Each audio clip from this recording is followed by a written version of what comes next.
한글도 남보다 빨리 깨치고 참 똑똑했는데 갈수록 실력이 뒤처지는 것 같아 걱정이에요. 혹시 초등학교 교과서 본 적 있어요? 어려운 어휘가 너무 많아요. 학교에서는 어휘 개념을 하나하나 설명해 줄 시간이 정말 부족하잖아요. 그럼 어떡하죠? 내 아이의 어휘만큼은 내가 책임져야죠. 어휘 공부의 정석. 초등어휘 3천, 초등어휘 5천. 검색창에 초등어휘 3천을 쳐보세요. 김치는 맛있어야 한다. 아주 화끈하게 100% 국내산으로 16년 전통으로 햇섭 인증으로 화끈하게 맛있다. 화끈하게 통한다. 화통김치. 배추김치, 알짜김치, 총각김치, 깻잎김치, 깍두기도 화통. 검색창에 화통김치. 아우 맛있어. 사장님 부르셨습니까? 최 부장. 아까 영어 실력 제법이던데 다시 왔어? 과찬이십니다. 아니야. 근데 자네도 서초동 비밀과에 받았다면서? 아니 그걸 어떻게... 정말 소문대로 한 번만 만나도 말문이 확 트이나?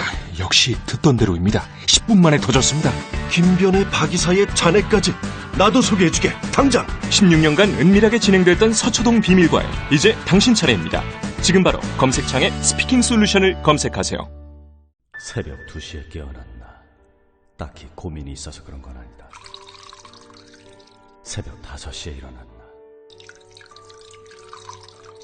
새벽 6. 아우, 이 인간이 잠도 못 자게 화장실을 들락거려. 남성 활력과 전립선 건강. 하루 한 알로도 충분합니다.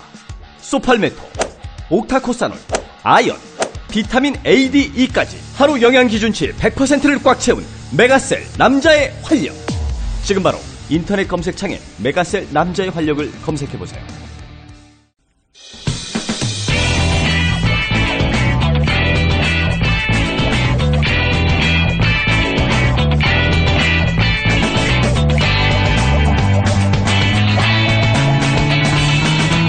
김어준의 뉴스공장. 대선이 닷새 앞으로 다가왔습니다. 뉴스공장은 지지난주부터 각 후보 캠프 선대위원장 차례를 만나보고 있는데요. 오늘은 자유한국당 홍준표 후보 캠프의 황우여 중앙선거대책위원장 만나보겠습니다. 안녕하세요, 위원장님. 안녕하세요. 네. 민주당은 정권교체, 적폐청산 프레임으로 이번 선거를 임하고 있습니다. 자유한국당의 이번 대선의 프레임 혹은 의미를 어떻게 잡고 계신지요? 네, 지금 위중한 국제정세 속에서요. 체제의 전복이나 혼란이 아닌 안정적인 국가 대혁신, 이러한 프레임으로 저희 나가고 있습니다. 체제의 전복이 아닌, 예. 네네, 이 과거에 지금 여러 가지 이 문제들은 우리 문재인 후보께서도 노무현 정부의 비서실장 하시지 않았어요. 네. 그래서 이제 여러 가지 그때의 상황을 상정해 보면은 걱정되는 것도 많이 있습니다. 그래서 저희는 이제 미래를 위한 선택에 집중하면서 우선 불안한 국민들 또 위태로운 안보 상황에서 안정적인 혁신을 지향하고 있습니다. 그런데 이제 민주당에서 정권 교체를 얘기하는데 그것이 체제 전복이다라고 이야기하면 이게 설득력을 가질까요? 근데 이제 생각하는 그 부분이요. 네. 자유민주주의에 대한 위협으로 많은 국민들이 좀 생각하고 있거든요. 그래서 그 부분을 지적하는 겁니다. 민주당의 집권은 자유민주주의의 위협이고. 네, 최소한도 혼란이 있을 것이다. 그런 생각이죠. 그것이 이제 체제를 불안하게 만들 것이다. 네, 그렇죠. 전복이라는 게 그런 어떤 형사적인 의미가 아니고요. 예. 알겠습니다. 지금 다 불태우고 뒤집자 이런 표현을 쓰는 거기 때문에 예. 저희들도 그런 표현을 쓴 겁니다. 네. 알겠습니다. 네. 지금 이제 여론조사 공표 금지 기간이 시작됐는데 최근까지 네. 여론조사 보면은 대체로 문재인 일강은 유지되는 추세고 그리고 이제 안철수 후보, 홍준표 후보가 여론조사 기관의 기법에 따라 좀 다르기는 합니다만 2, 3회를 업적하지 않습니까? 지금 현재 네, 네. 예, 자유한국당이 생각하고 판단하고 있는 현재 판세는 어떻습니까? 네, 지금은 이른바 그 실버 크로스는 넘어섰고요. 골든 크로스를 향해서 가고 있다. 그래서 선거 막판으로 갈수록 이제 여러 가지 사표 심리도 작용하고 이제는 선택의 지음하에서는 양강 체제로 갈 것이다 이렇게 생각하고 있습니다.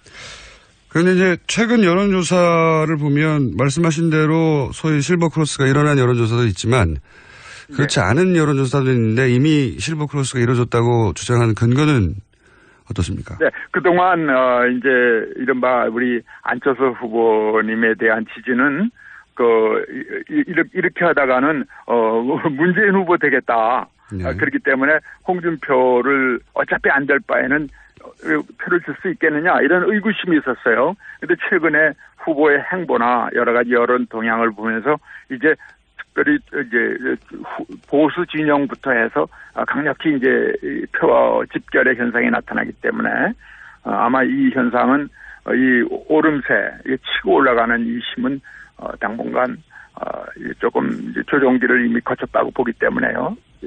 확실히 골든 크로스로 갈 것 같습니다.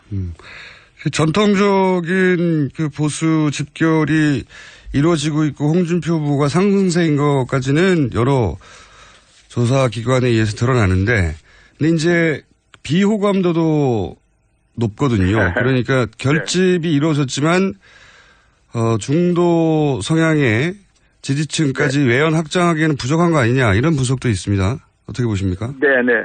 예, 우리 홍 후보의 그 표현이 이제 이른바 서민이 알아듣는 이야기 그러한 수준으로 솔직 담백하게 얘기하기 때문에 일부 오해도 있었지만 가만히 이야기를 듣고 대화를 해보고 전반적인 가까이 이제는 많이 노출되지 않습니까? 그렇기 때문에 이제는 비호감도는 많이 이제 떨어지고요.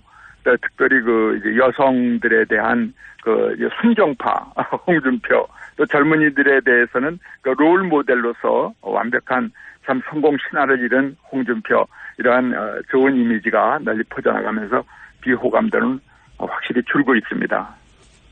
비호감도가 줄어들고 있다 하더라도 아직 뭐랄까요 그 외연 확장 그동안 사실은 강성 보수에 어필하는 발언으로 그 지지층은 분명히 결집시켰는데 이제는 좀 부드럽고 그리고 중도적 입장을 가진 분들까지 확장해 나가자면 좀 다른 전략이 필요하지 않겠습니까?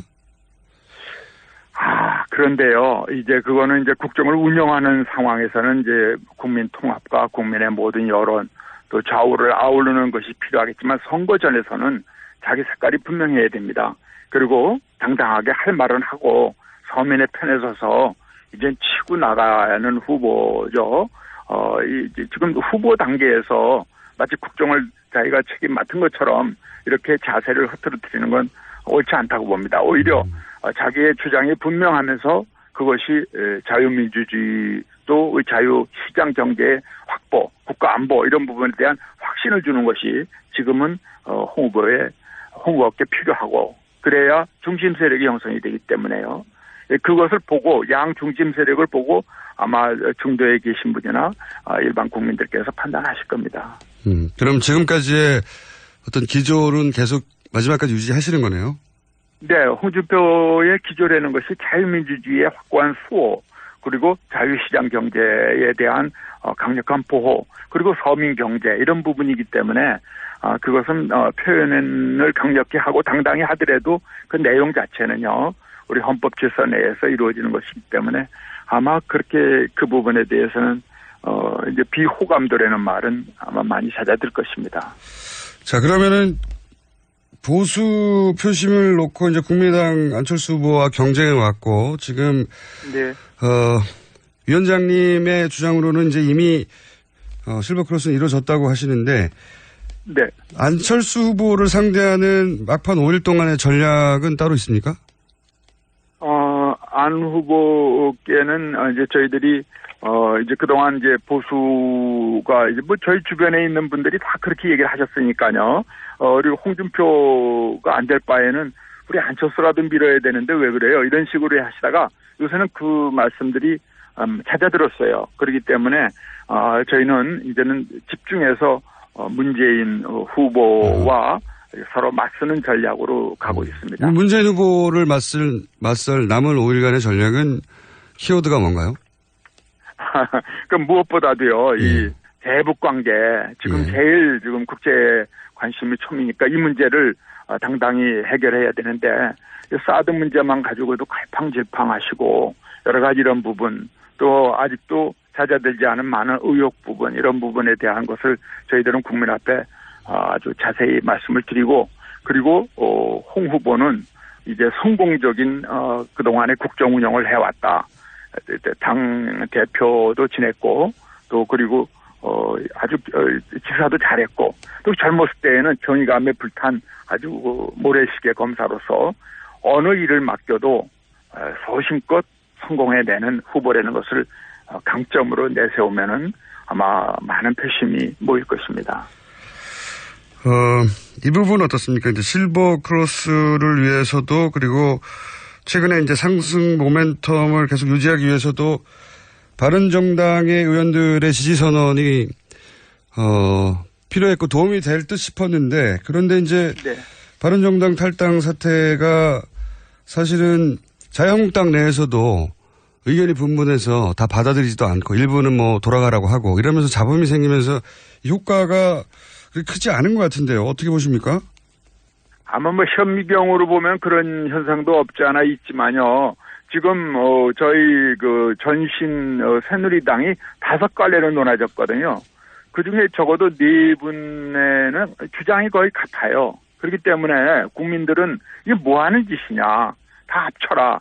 다 후보 단일화해라. 이것이 너무나 강했기 때문에 이분들은 아마 자기 어떤 사적인 것을 뛰어넘어서 민심에 따른 선택을 어렵게 했다고 봅니다. 그렇기 때문에 우리 당은 일단 이것을 따뜻하게 받아들이고 국민의 뜻에 따른 것으로 일단 해석을 하고 나머지 세세한 문제는 선거 뒤에 이제 국민의 또 뜻에 따라서 지역 주민의 뜻에 따라서 하면은 정치라는 것은 항상 민심에 따라야 되기 때문에 그리 처리하면 되지 지금 세세한 문제를 논할 시간과 여유가 없고 또 대의에도 맞지 않는다고 생각합니다. 그랬다면 더더욱이 그 친박계에서 몇 분이 이제 친박계 기준으로는 마음에 안 들더라도 발언을 자제하고 이분들을 어려운 결정을 한 분들이었으니까 크게 당장 맞아줬어야 하는 거 아닌가요? 그렇죠. 원래는 후보들이 다 합쳤어야 되는데 제 말은 친박 탈당하신 분들 그러니까 몇 분이 예를 들어서 뭐 황영철 의원이나 장재원 의원이나 이런 분들에 대해서 강한 거부감을 굳이 표명해서 사실은 자유한국당의 기회를 스스로 놓친 게 아닌가 이렇게 제가 질문 드리는 건데. 네. 그러니까 원래는 후보들이 뭉쳤어야 되는데 후보들이 머뭇거리는 사이에 이제 그 지지하시던 의원님들이나 그 지지세들이 다 빠져나오는 거 아니겠어요? 그렇기 때문에 이러한 큰 그림에서 보고 자중자애하면서 말을 아끼고 서로 지금 단합해서 선거를 치러야 되겠죠. 근데 제 말은 그게 왜 안 이루어져서 오히려 이런 기회를 자유한국당 스스로 살리지 못한 게 아닌가 싶은데. 세세하게 이렇게 세세하게 살피면은 이 말 저 말이 나오지만 우리는 지금 그런데 눈길을 돌리는 것이 아니라 큰 흐름을 잡고 나갈 수밖에 없습니다. 김종인 그 위원장, 지금 이제 국민의당에 안에 있는 게 아니고 외부에 이제 계시고, 만약에 국민의당이 집권한다면 홍준표 후보 쪽과도 그러니까 자유한국당 일부와도 연대 가능하다 이런 발언을 했었는데 혹시 김종인 위원장과의 대화도 있습니까? 자유한국당 차원에서? 아직은 우리는 지금 이제 양강 체제로 들어가서 이제 최후의 이제 결전을 대비하고 있기 때문에 지금은 전력으로 이제 선거 전에 최선을 다하고 있습니다. 그러면 김종인 위원장과의 접촉이나 어떤 구상 같은 거는 전혀 계획이 없습니까? 자유한국당이? 그거는 지금 그런 부분에 대해서 말씀드리는 건 적절치 않고요. 우리는 지금 홍준표 후보를 꼭 당선시키는 거에 대해서 모든 일을 다 하고 있고 그렇기 때문에 홍준표를 중심으로 다 모이자 이렇게 모든 얘기를 지금 다 이제 뒤로 미루고 홍준표 중심으로 모이자. 이것이 저희들이 국민의 뜻을 받드는 생각이라고 생각합니다. 네, 저희가 이제 각 당 선대위원장한테 기본 입장만 계속 묻고 자세한 내용은 사실은 네. 시간이 안 되기 때문에 중요한 질문 한두 가지만 더 드리자면 네. 샤이 보수가 존재한다. 예, 그런 주장을 자유한국당에서 계속해왔고 홍준표 후보도 얘기해왔는데 네. 샤이 보수가 왜 존재하고 얼마나 되냐 그렇게 판단하고 계십니까? 이 대선의 마지막에 얼마 정도가 조사에 잡히지 않은 샤이 보수가 나타날 것이라고 생각하시는지? 샤이 보수라는 말은 지난번 트럼프 선거 치르면서 이제 저희들한테 각인된 거 아니겠어요? 네네. 근데 우리도 지금 그동안에 이제 우리 여러 가지 이제 그 최순실 사태 이런 것 때문에 사실 모든 보수나 우리 지지세가 얼어붙어 있더랬어요. 근데 이제는 홍준표는 거기와는 일말의 연결도 없는 사람이고 새로운 환골탈태한 당과 후보다 이런 인식이 들으면서 이제는 미래에 대한 투자, 선택 그리고 국가 안보와 경제의 안정적 발전을 요새 또 경제가 좀 좋아지고 있습니다. 주가도 오르고요. 그래서 이러한 부분에서 해빙 상태이기 때문에 샤이 보수가 이제는 목소리를 내기 시작하고 뭉치기 시작한다. 그러나 아직도 샤이 보수의 상당한 부분이 이제 말씀을 삼가면서 그러나 투표장에서는 표심을 보여주시리라 이렇게 생각하는 거죠. 근데 그것을 어떤 퍼센테이지나 이렇게 말씀드리는 거는 적절치 않다고 생각합니다. 혹시 조은진 현 새누리당 후보와 자유한국당 홍준표 후보의 단일화 가능성은 막판에 남아 있습니까? 글쎄요, 지금 우리 박근혜 전 대통령께서도 우리가 탈당을 이렇게 하거나 또 제명을 하거나 그러지 않은 상태거든요. 다만 지금 재판 중이시기 때문에 그걸 지켜보면서 당원권 정지만 되어 있는데 우리 조은진 후보가 바깥에서 박근혜 전 대통령 보호하겠다고 빨리 후보로 나가는 건 과연 전 대통령의 심중하고도 맞느냐. 그래서 빨리 들어오셨으면 좋겠어요. 그래서 한 표라도 아쉬운 우리 선거에서 힘을 합해주셨으면 좋겠습니다. 단일화 가능성은 있다고 보시는 거군요. 예. 그러면요. 문은 열어져 있죠, 늘요. 예, 그런 이야기도 오고 갑니까? 물밑에서 여러 이야기들이 가고 있습니다. 알겠습니다. 마지막으로 오늘부터 이제 사실상 투표가 시작됐으니까 지지자들께 한 말씀 해주십시오. 네. 엄중한 국제 정세 속에서요. 일촉즉발의 긴장 속에서 치러주는 중차대한 선거입니다. 나라와 민족의 운명을 그야말로 당당한 서민 대통령 우리 홍준표 후보는 경비원의 아버지 그리고 무학의 어머니 밑에서 착하게 살려는 그야말로 뼛속까지 서민인 후보입니다. 그리고 성공을 했습니다. 젊은이들의 롤 모델이고 또 한 여인만 순정을 바치면서 가정을 지키고 애들은 해병대에 보내면서 오로지 참으로 착실한 가장으로서 이런 여성들에게도 참 가정에도 모범이 되는 후보입니다. 이제 깨끗한 한 표를 우리 후보에게 보내주시면은 이제 반드시 아주 훌륭한 그리고 위험한 후보 또 불안한 후보라는 국민의 걱정을 불식하고 이제는 아주 국제적인 선거 결과에도 걸맞게 당당한 서민 대통령을 세워주시면은 어느 국제적인 문제뿐만 아니라 국내적 경제 문제까지도 아주 말끔하게 해결해 나가는 참으로 보람 있는 선거 결과가 되리라고 생각합니다. 알겠습니다. 오늘 말씀 감사합니다. 네, 감사합니다. 네. 지금까지 자유한국당 홍준표 후보 캠프의 황우여 중앙선거대책위원장이었습니다. 제가 생각하는 이상적인 사회는 모두가 먹는 것, 입는 것 이런 걱정 좀 안 하고 더럽고 안 입고 온 꼬라지 좀 안 보고 그래서 하루하루가 좀 신명나게 이어지는 그런 세상이라고 생각을 합니다. 사람 사는 세상을 위해 정치를 시작한 노무현. 그는 우리 곁에 없지만 그의 꿈은 영원합니다. 노무현 재단은 사람 사는 세상을 위하여 노무현의 가치와 철학을 전합니다. 노무현 재단의 후원 회원이 되어주세요. 1688-0523 또 떨어졌어. 너 또 입사 시험 봤어? 아니, 차량용 핸드폰 거치대 말이야. 여러 개 사봤는데 실패의 연속이야. 떨어지고 시야 가리고 운전석에서도 멀고 뭐 좋은 거 없을까? 싼 것만 찾으니까 그렇지. 제대로 된 거 하나 사서 편리하게 쓰는 게 더 낫지. 그런 게 있어? 그럼 있지. 1, 2, 3 할 때 2. 힘 세다 할 때 힘. 2 힘. 2 힘? 2배로 힘이 세다는 건가? 네이버 검색창에 2힘을 검색해보세요.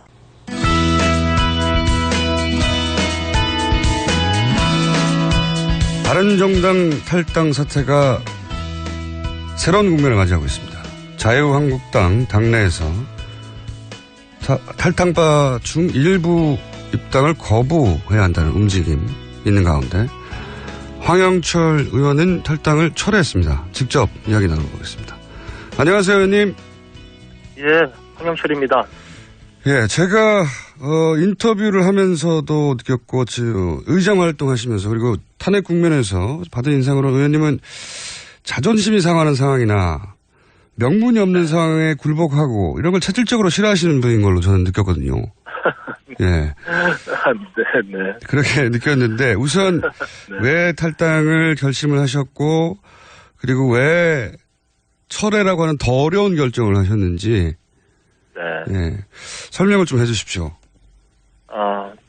탈당의 뜻을 이제 모으기로 한 것은 저 이제 지역에서 또 아는 많은 뜻을 또 지지하는 국민들이 이제 대선 이제 막판에 들어서면서 보수가 분열된 상태로 이 대선 선거를 치르게 되면 결국은 의미 있는 결과를 만들어낼 수 없고 그리고 또 지금 현재 상태로 보면 뭐 문재인 후보의 당선을 지켜보는 것 아니냐. 결국 나중에 역사의 죄인이 된다. 뭐 이런 이야기를 저희들에게 이제 많이 하시죠. 그렇기 때문에 우리가 보수가 그래도 하나로 좀 단일화해서 끝까지 최선을 다하자. 뭐 이런 생각들이었습니다. 이제 그런 생각들을 가지고 우리가 향후에 이렇게 단일화된 모습으로 다시 보수 재건에 나서야 된다. 이런 생각들을 가지고 이제 뜻을 모았죠. 그러나 제가 그 탈당을 성명에 동참하고 나서 또 지난 청문회 과정에서 지금 말씀하신 대로 제가 자존심 있고 그리고 당당하게 목소리를 냈던 걸 지켜봤던 많은 국민들이 비판의 목소리를 보내주셨어요. 그래서 그런 것들에 대해서 제가 심각하게 고민을 하게 됐고요. 아무리 어렵지만 바른정당에 남아서 바른정당의 창당 가치를 지키는 것이 지금으로서는 더 옳은 길이다라는 판단을 다시 하게 된 겁니다. 그게 불과 한 이틀 사이에 굉장히 극적인 결정을 두 번이나 하셨는데 네네. 근데 이제 그 마음속에서는 복잡하셨겠지만 이제 일반 유권자들이 보기에는 저 입당 못하게 하니까 돌아가는구나 이렇게 보기 십상이거든요. 네. 입당을 그 친박 의원들이 뭐 저희 탈당 선언하자마자 모여서 성명도 발표하고 그랬는데요. 입당은 당연히 이루어집니다. 그리고 그 부분에 대해서 이제 확실하게 의견을 주고받았고요. 입당이 당연히 이루어진다는 건 당장 아니어도 대선 이후에는 될 거다 이런 말씀이신가요? 예, 그건 신속하게 입당 절차를 밟는 걸로 했고요. 그리고 자유한국당 내에서도 친박 의원들 또 몇 명은 목소리는 강하게 내고는 있습니다만 그 외에 또 많은 의원들은 또 입당을 환영하는 그런 입장도 가지고 있거든요. 그렇기 때문에 어쨌든 또 선거 과정에서는 후보와 또 지도부 중심으로 입장이 결정될 거라고 보고 그래서 저는 물론 이제 탈당을 철회했습니다만 입당을 하겠다는 나머지 의원들은 자연스럽게 입당 절차가 이루어질 거다. 저는 이렇게 보고 있어요. 그렇기 때문에 그 부분은 제가 입장을 변복한 이유가 전혀 되지 않고요. 어쨌든 말씀하신 대로 제가 25살의 기초의원부터 시작해서 지금 참 오랜 기간 동안 정치를 해오면서 저를 지탱할 수 있었던 건 제가 당당하게 목소리 내고 그리고 국민들에게 소신 있는 정치인으로서 길을 걸어오고 있다라는 것이 어쩌면 제가 가질 수 있는 가장 큰 자산인데 이것마저도 잃는 것 아닌가라는 그런 심각한 고민을 했습니다. 그래서 내가 탈당하는 것은 제가 가야 될 길은 아니다라고 결심을 다시 바꾸게 된 거죠. 탈당 결심도 어렵지만 철회 결정은 저는 더 어려웠을 것 같은데 그 탈당 결심은 13분, 14분과 같이 의논해서 그 분위기에서 갈 수 있지만 그중에 네. 이제 혼자 뒤로 되돌아서는 거는 이거 어려운 결정이거든요. 이거 의논을 누구랑 해보셨습니까? 주위 분들과 이제 또 많은 이야기를 나눴어요. 그리고 물론 지역에 가서 의견을 들어보니까 우리 지역은 역시 또 우리나라 최북단 지역이고 접경 지역이고 대단히 보수적인 지역이기 때문에 지역의 많은 또 어르신들은 그래도 아무리 힘들어도 단일화해서 다시 자연국민에 들어가라 이런 의견들도 많이 주셨는데요. 오히려 지역구에서는 네네네. 그러나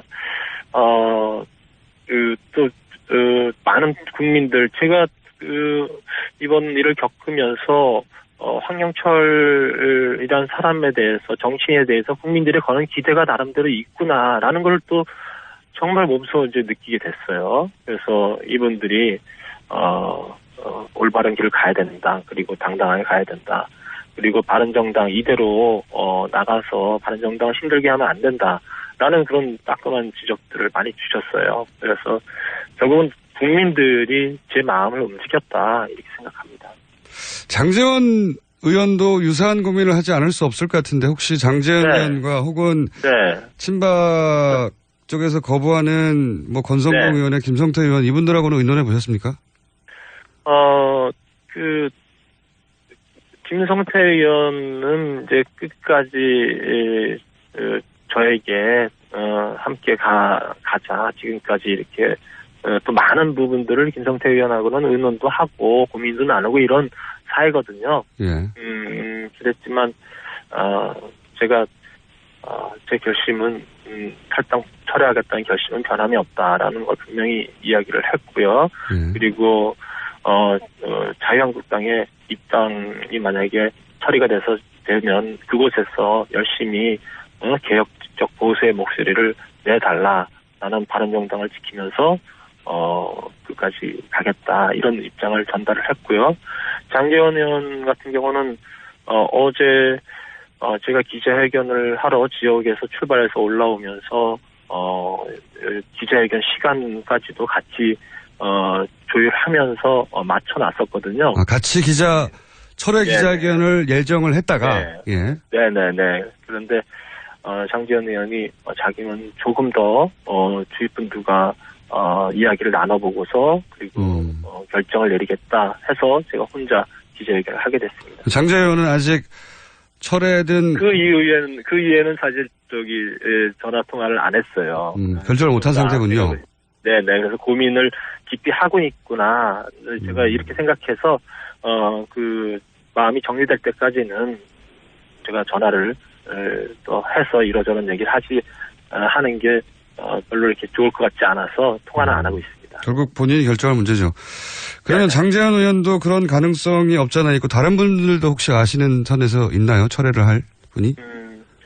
철회까지 이어질지는 그건 모르겠어요. 그런데 이 탈당 선언하고 나서 친박 의원들이 나서서 일괄복당 반대 목소리도 내고 또 우리에 대해서 또 배신자 운운하면서 강한 목소리를 내는 걸 이렇게 보도를 접하면서 정말 자괴스럽다. 우리가 단일화 명분을 또 보수 대통합의 명분을 가지고 입당하지만 친박들의 행태를 보면서 과연 잘하는 결정인지 모르겠다라면서 솔직히 신경을 토로하는 의원이 있었습니다.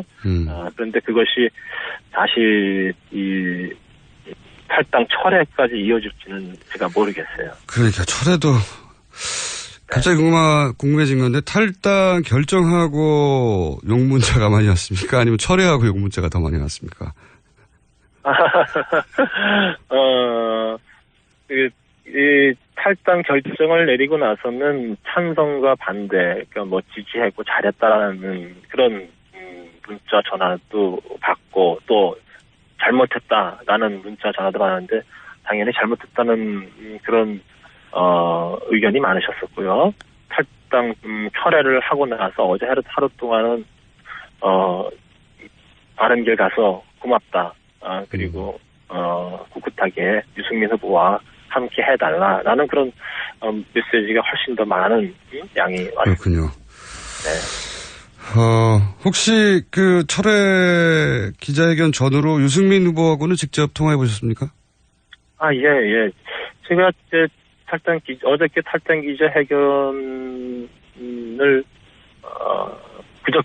그저께 탈당 기자회견을 하고 나서, 말씀하신 대로, 저희 이제, 이 탈당계와 입당서를 작성을 해서 가지고 있다가, 그 의원방에서 일괄 취합해서 내기로 했어요. 그래서 그 방에 냈다가 제가 다시 생각을 더 해야 되겠다라고 판단을 내리고, 그것을 다시 회수를 했습니다. 예. 이게 이제 언론에 보도가 됐죠. 예. 네, 언론에 이제 보도가 됐는데, 그리고 나서 이제 많은 기자들의 질문에 더 깊이 고심을 해야 되겠다라는 이야기를 했고, 그런 이야기들을 유승민 후보가 이제 전에 듣고서 전화를 주셨어요. 밤 늦은 시간에. 그저께 토론회가 있었지 않습니까? 예. 이제 방송 토론이 끝나고 나서 전화를 주셔서 자기가 여러 가지 또 보듬지 못한 것도 있고 부족한 점도 있지만 우리 바른정당에 남아서 끝까지 함께 해보자. 그리고 우리야말로 진정한 개혁적 보수의 기치를 걸고 가야 되는 것 아니냐라는 말씀으로 목소리는 많이 이제 힘들고 또 뭐 갈라지시고 그랬지만 굉장히 의지도 느껴졌고 그리고 또 따뜻한 또 격려의 말로 이렇게 들렸습니다. 그래서 이 결정을 하는데도 큰 또 통화가 되었다 이렇게 생각합니다. 한 가지만 더 여쭤보겠습니다. 마지막 질문인데 네. 시간이 거의 다 돼서 입장은 충분히 제가 이해한 것 같고요. 네. 홍준표 후보가 13분의 탈당파들이 본인을 만나서 유승민 후보가 덕이 없어서 탈당한다고 했다고 주장하셨는데 실제 그런 대화가 그날 만나면서 있었습니까? 개인적으로 홍 후보님한테 그런 생각을 전한 분이 계시겠죠. 개인적으로는 있을 수 있는데. 예, 있을 수 있는데, 그날 자리에서? 그 자리에서 덕이 없다라는 표현은 없었던 것 같고요. 이제 유승민 후보가, 이제 우리 바른정당의 후보로서 이제 그 바른정당이 이렇게 다 하나로 가지 못하는 것에 대해서 소통에 문제가 있다라든지 스킨십이 좀 약하다. 이런 얘기들은 이제 우리가 그 여러 가지 논의를 하는 과정에 개인적인 의견으로 피력하신 의원님들은 계세요.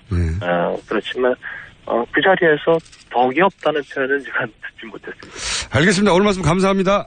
네네. 네, 지금까지 바른정당의 황영철 의원이었습니다.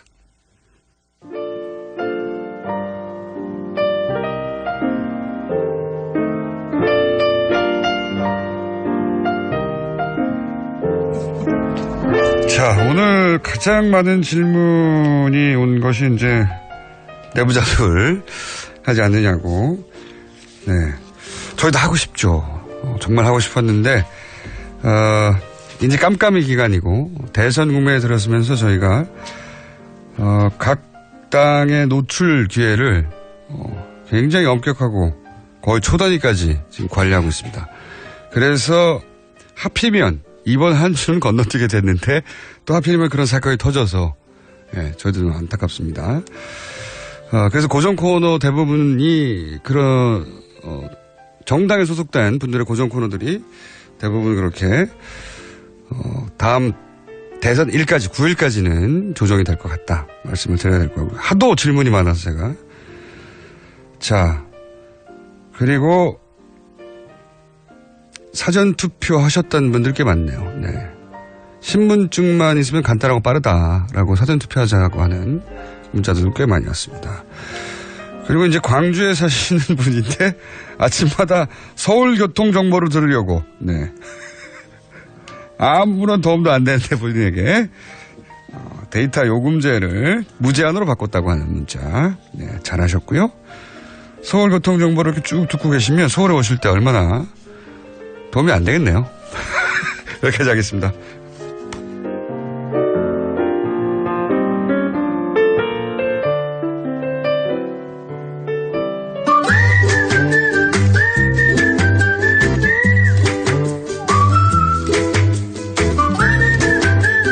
자,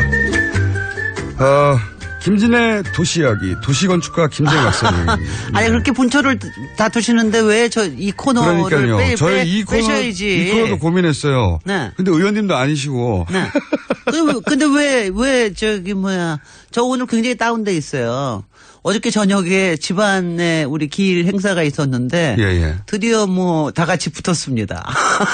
일전을 하고 나니까 어르신들과 아이들과 다 이제. 같이 일전을 하고 나니까 오늘 이 참 저도 분초 다투기 바쁩니다. 솔직히 토론해 봐야죠. 다들 바쁘시죠. 요즘 SNS 부모님과 해야죠. 이제 친인척이 만나게 되면 어쩔 수 없이 이제 힘들어요. 대선 일대 대절이 벌어지죠. 그래서 네. 우리 1, 2, 3, 4, 5번이 갈라져가지고. 저는 그래서 열심히 절을 또 했죠. 우리 돌아가신 어머님께. 예전에는 1번, 2번 가지고 다퉜는데 있어요. 이번에는 1, 2, 3, 4, 5번 다 가지고 다퉈요. 근데 제가 조금 제가 좀 심적으로 충격이었던 거는 뭐냐면은 그 어르신들 입에서 나오는 어휘들이 그러니까 조금 종편에서 나오는 좀 질 안 좋은 언어들, 이런 것들이 많이 나오니까 제가 그러니까 마음이 상해요. 가슴 상처를 받아요. 이게 빨리 김어준 공장장이 더 잘해서 김어준 어법이 나와야지. 이게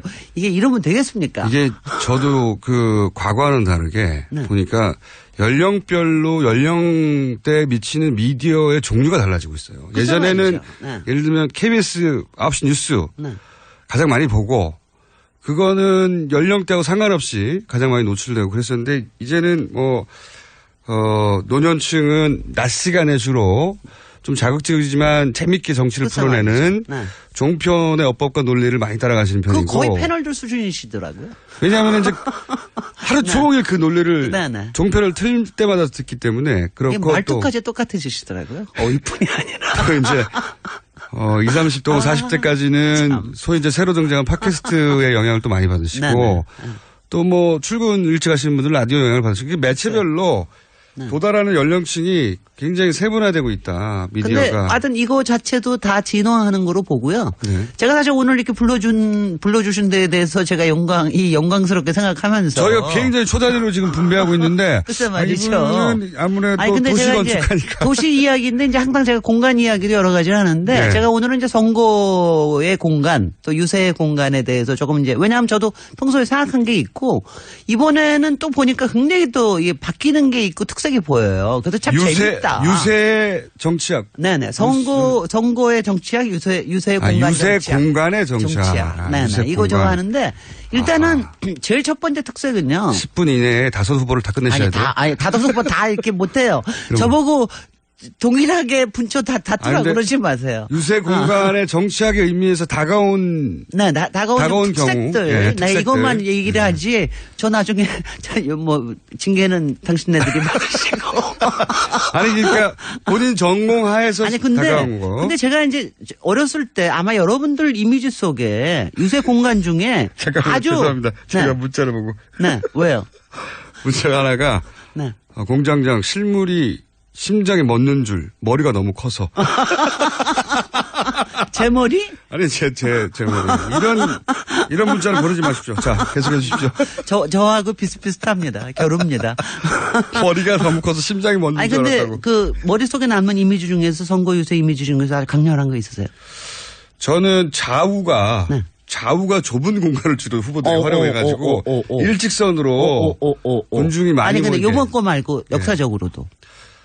저는 김대중 전 대통령의 보람의 공원 유세. 그래요. 그리고 그 외에도 백사장 유세도 그렇죠. 저는 백사장 유세가 어렸을 때 공간적으로 이게 확 다가왔던 그 장면 중에 하나였어. 사진으로만 봤는데도. 압도적이죠, 완전히. 압도적이에요. 나중에 이제 여의도 공원에서도 한 적이 있고 보라매 공원에서 한 적이 있는데 이렇게 오히려 이렇게 뭐라 그럴까.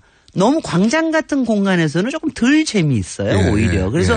근데 공간감이 있어야 돼요. 그래서 이번에 보면, 우리 공장장 센스가 난 참 마음에 드는데. 제가 모르는 게 없어요. 얕게 알아서. 아니야. 모르는 게 없는 게 아니라 굉장히 센스가 좋으신 게 이번에 제가 특색을 본 게 이번에는 이제 이 선거 유세에 그렇게 큰 스펙타클은 없습니다. 맞습니다. 그러니까 큰 스펙타클은 오히려 우리가 촛불 광장에 가서 보면 되니까 그건 되는데 요번에 보면은 광장에서 한 거보다 거리에서 하는 게 그렇게 많아요. 맞습니다. 예. 좁고 긴 데서 길게 가는 거 이게 예. 그렇게 많아요. 예. 네, 그래서 이게 이거 야 이 사람들 어떻게 알았지? 왜냐하면은요 좁고 긴 데서 하면은 일단 화면에도 근소하게 잡히려니와 그렇죠. 제일 중요한 게 그 참여자하고의 스킨십이 굉장히 높아집니다. 그리고 이게 올 때도요 소리도 그렇죠. 광장에서 이렇게 퍼지는 소리하고 왜 제가 갑자기 이렇게 손을 씁니까? 좁고 길면은 이 소리가 나한테 오는 것 같은 거기다가 양쪽에 벽에 있으니까 소리도 집중되죠. 네, 소리 집중이 되고 그리고 그 다음에 제가 이번에 선거에서 유세 장면에서 본 게 나는 그게 그렇게 이쁘더라고요. 이게 팔이 다 나가 있어요. 그리고 안철수 후보의 포스터에 양팔을 든 장면. 이거는 아니고 앞으로 나가 있어요. 근데 앞으로 나가 있는 거는 이제 두 가지 이유죠. 하나는 사진 찍는 거 하고 또 하나는 잡으려고 하는 거. 근데 이게 그렇게 하얀 팔들이 이렇게 다 멋있더라고요. 우리 옛날에 대한민국 하던 그 느낌도 들고 비주얼적으로. 그 장면이 아주 비주얼적으로 괜찮더라고요. 그래서 이번에 등장한 게 드디어 좁고 길다 보니까 좁고 긴 게 지난번에 제가 두 후보만 얘기하면 그 문재인 후보의 서면 유세하고 그다음에 이제 저 홍준표 유세의 서문시장 유세가 이렇게 좁고 길고 하는데 굉장히 근사한 장면이 잡혔어요. 그렇죠. 비주얼적으로. 그런데 거기에다가 이제 제가 웃기는 게 이번에 런웨이까지 등장했더라고요. 아니, 저도 그건 패션쇼를 방불케 하는 런웨이 컨셉으로 잡았나? 근데 이제 그게 문재인 후보 측에서 이번에 했는데 다음번은 다 나올 거예요. 제가 보기에는. 왜냐하면 런웨이를 하면 모델이 이렇게 앞으로 가서 하면은 맞습니다. 가운데 들어가서 사람이 다시 광장의 효과를 낼 수도 있고 사람을 만날 수가 있거든요. 그러니까 보통 무대 위에만 있으면은 군중과 후보가 분리되어 있는데 군중 안으로 길을 뽑아가지고 군중이 후보를 둘러싼 효과를 냈어요. 글쎄 말이에요. 그래서 영리하다고 생각을 했는데. 그래서 굉장히 이 사람들 머리들 정말 머리들 좋다라는 생각을 그게 제가 직업이니까요. 했습니다. 너무 감탄하지 마세요. 너무 감탄. 근데 몇십 년 동안 안 나왔던 게 지금 나오니까. 그렇죠, 그러니까 맞습니다. 그게 굉장히 괜찮은. 그래서 제가 광장보다 오히려 거리라고 하는 게 이번 유세에 굉장한 특색이 돼 있다. 그 다음에 이제 여기저기 어디 가느냐. 정말 선거 장소의 정치학인데 이거는 제가 이제 다 얘기하기는 어렵지만 이렇게만 얘기하죠. 표 안 되는 데는 안 갑니다. 그건 뭐 당연하죠. 그게 가장 분명한 것은 표 안 되는 데는 홍준표 후보입니다. 홍준표 후보는 토론회도 그렇지만 갈 때도 호남은 안 갑니다. 거기는 표가 없다고. 충청에도 한 번인가 이 정도밖에 안 가요. 호불호가 다 갈릴 수밖에 없는 인물이고 전략도 아주 분명한 후보예요. 그래서 이거는 공간의 정치학이 아니라 사실은 그게 이제 우리가 요새는 이제 선거 지오그래피, 선거 지리학이라는 말을 많이 하거든요. 인구와 이 사람들 정치적인 성향하고 더불어서 공간을 분석하는 이런 기법인데 그런 점에서 굉장히 이제 특이한 것들이다. 선거 지리학이라는 말이 있습니다. 실제로. 정치 지리학이라는 말로 쓰기도 하고요. 그건 들어봤는데 선거 지리학은 저 처음 선거 지리학. 선거 지리학 굉장히 중요한 컨셉이에요. 그래서 그 부분을 가지고 뭔가 배우는 느낌입니다. 또 꽂히셨어요. 그래서 이거고요. 그다음에 이제 그다음에 요번에 이제 또 나온 것 중에 특색 중에 하나가 그러니까 이게 정말 중요한 것 같아요. 예전부터 보니까 스킨십이라는 걸 예전보다 훨씬 더 많이 중요하게 생각을 합니다. 맞습니다. 왜 이게 뭐냐면 요새는 거의 SNS로 가지고 하는데 SNS에서 나가는 것도 안에 들어오는 거는 스킨십이에요. 근데 이걸 쓰는 방법들이 다 달라. 그래서 저는 그래서 이 사람들이 공간과 이걸 하는데 가령요 홍준표 후보 요새 소리에 스킨십을 쓰잖아요. 노래 가지고. 그거 굉장히 괜찮은 거거든요. 맞습니다. 전략적으로 훌륭하죠. 그다음에 심상정. 이거 완전히 이 양반은 완전히 허그의 스킨십의 달인이에요. 그리고 저는 마지막에 등장한 안철수 후보가 도보로 이제 간다고 그러죠. 굉장히 좋은 전략. 안철수 후보한테는 그게 훨씬 더 잘 어울려요. 저도 그 훌륭한 전략이라고. 훨씬 더 그리고 이제 문재인 후보 문재인은 양쪽 팔을 벌려서 엄지척하는 거. 이게 완전히 트레이드 마크가 돼버렸어요. 그림도 일관되게 나오고. 유승민 후보님 안타깝게도 아직 인상적인 스킨십 장면은 아직 안 나오셨습니다. 유승민 후보는 당에서 전략적으로 이런 컨셉을 잡아주고 적극적으로 후보에 맞게. 유승민 후보의 문제가 바로 그 스킨십이 너무 모자라요. 근데 개인적인 한계도 있지만 그건 캐릭터니까요. 근데 당에서 이렇게 끊임없이 이런 걸 보완해야 된다고 적극적으로 시스템적으로 서포트를 해주면 고쳐줄 수 있는데 보완할 수 있는데 그러니까 본인 혼자 힘으로 여기까지 오다 보니까. 이게 그래서 이제 그 공간의 어레인지먼트하고 스킨십하고 굉장히 관련이 있는 거라고 하고요. 제가 시간이 많지 않으니까 마지막 그냥 두 개, 저 특색은 제가 나중에 논문으로 쓰도록 하고요. 논문 주제를 잡으셨어요? 논문으로 쓰도록. 아니, 왜냐면 굉장히 정치 공간학이라는 게 굉장히 재밌거든요. 그래서 그거 하고 제가 두 가지를 얘기를 드리면 하나는 여기에 나오시는 분들, 여기에 유세에 나가시는 분들, 그러니까 유세 현장이라는 게 인생의 드라마틱 장면 중에 하나니까 꼭 한번 아무리 시끄러워도 나가보시라는 거. 각 후보들 유세 현장만 가도 각 후보들의 캐릭터가 잡혀요. 네네. 그리고 나가시면 제발 좀 소리만 지르시지 말고 꼭 제발 물건 하나 먹을 거 하나 좀 사주십사. 제가 주변에 주변 상인들이. 주변 상인들. 이게 그렇죠, 말이죠. 맞습니다. 이게 굉장히 중요한 이게 말하자면은 이게 정치와 우리 사업과 민생에 같이 갈 수 있는 거거든요. 근데 그걸 좀 같이 좀 해주십사. 저는 항상 많이 부탁을 드려요. 모든 이제 주말 유세 특히 큰 유세들이 많을 텐데 그럴 때 그 유세 현장에 갔다가 주변 상인들은 큰 피해를 볼 수 있으니 실제로 굉장히 많이 피해를 봅니다. 그분들 입장에서는 본인이 지지하는 후보를 하더라도 손해보는 거는 또 마음이 아프잖아요. 그럼요. 그러니까 그리고 거기 가면 항상 그렇거든. 응원하지 네. 않는 사람들은 막 소리 지르거든. 시끄럽다고. 맞습니다. 그러니까. 그러니까 같이 먹고 놀고 즐기고 우리 진화하는 정치 유세 공간에서 같이 놉시다. 알겠습니다. 그리고 권투. 유세 공간의 정치학. 선거 지리학이요? 하나 배웠습니다. 다음번에는 5월 9일 지나니까 다음에는 취임 공간의 정치학에 대해서 얘기 드리겠습니다. 지금까지 도시건축가 김진애 박사였습니다. 감사합니다. 저는 김어준이었습니다. 내일 다시 뵙겠습니다. 안녕.